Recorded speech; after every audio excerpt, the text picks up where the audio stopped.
माघ महामहत्तम अध्याय 27। हरे कृष्णा, राधे राधे। माघ मास समापन के करीब है। अंतिम 5 दिन रह गए हैं। माघ एकादशी से माघ पूर्णिमा तक महाफल देने वाला समय है। शास्त्रों में वर्णित है कि 3 या 5 दिन के माघ स्नान से ही इंसान के कई जन्मों के पापों का अंत हो जाता है। अब आज एकादशी के इस पवित्र पावन दिन श्री गणेश जी महाराज और अपने गुरुदेव को याद करते हुए माघ महात्म का अध्याय 27 सुनो। गणेश की भक्ति है परम सुखद, ज्योति से है ज्ञान झलकता, जो भी भक्ति करे इसकी ये बन जाता उसका पालन करता।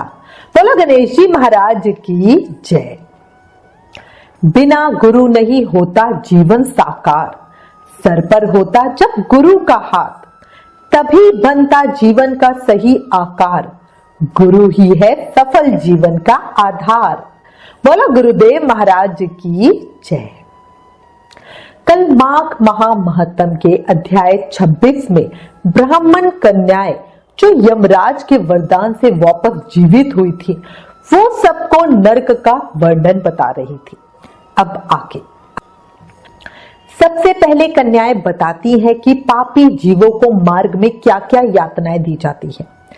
फिर जब दूत उन्हें यमराज के आगे उपस्थित करते हैं, उस समय उन पापी जीवों को यमराज भयानक रूप में दिखते हैं।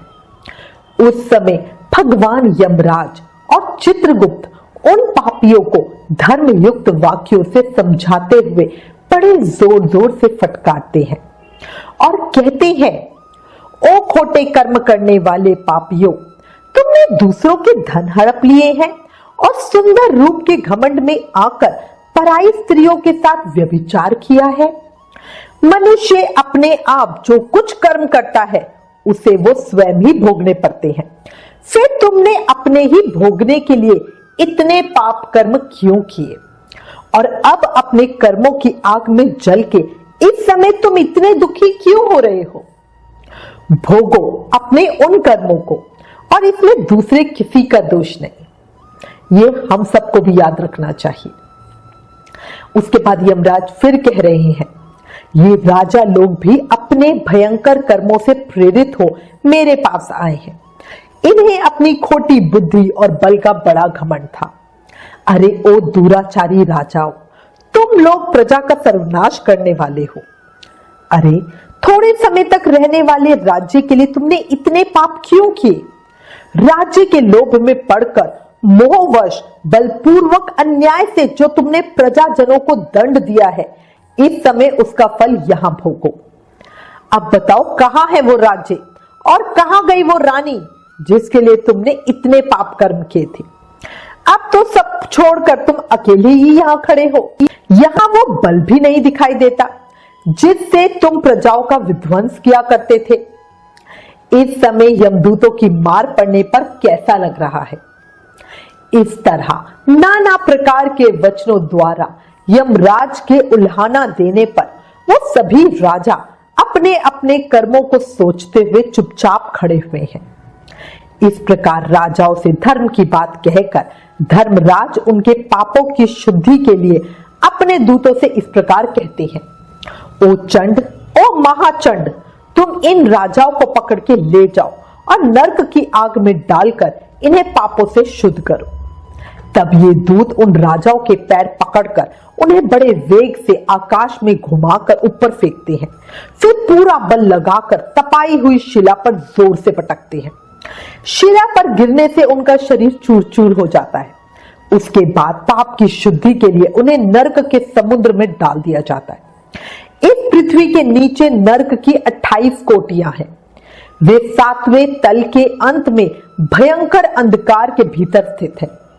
उनमें से पहली कोटि का नाम है घोड़ा, उसके नीचे सुघोड़ा, तीसरी अतिघोड़ा, चौथी महाघोड़ा और 5वीं कोटि घोड़ा रूपा है।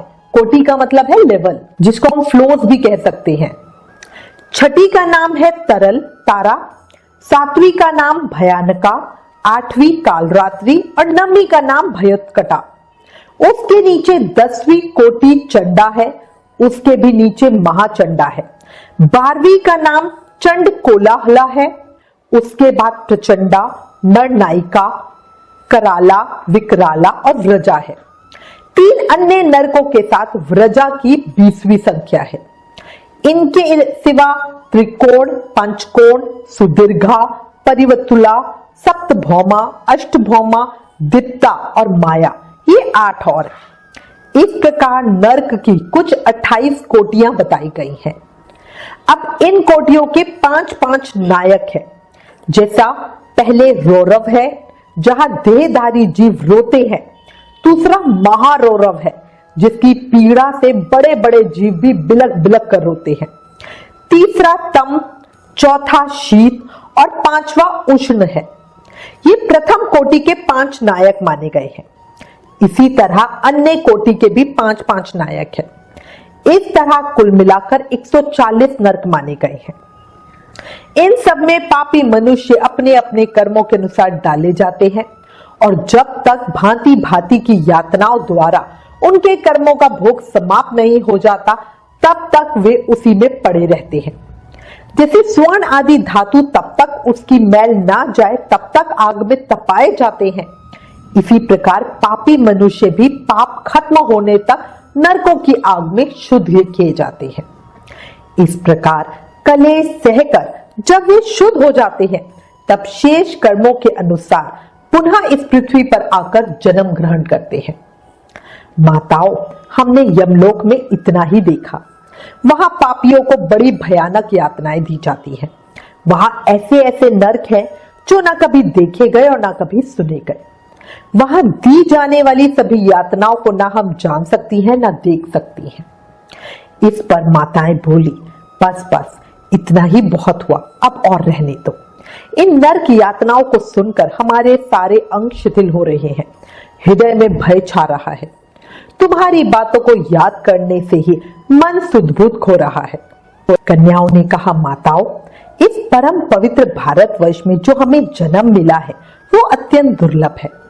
इसमें भी हजार हजार जन्म लेने के बाद पुण्य राशि के संचय होने से ही जीव मनुष्य योनि में जन्म पाता है।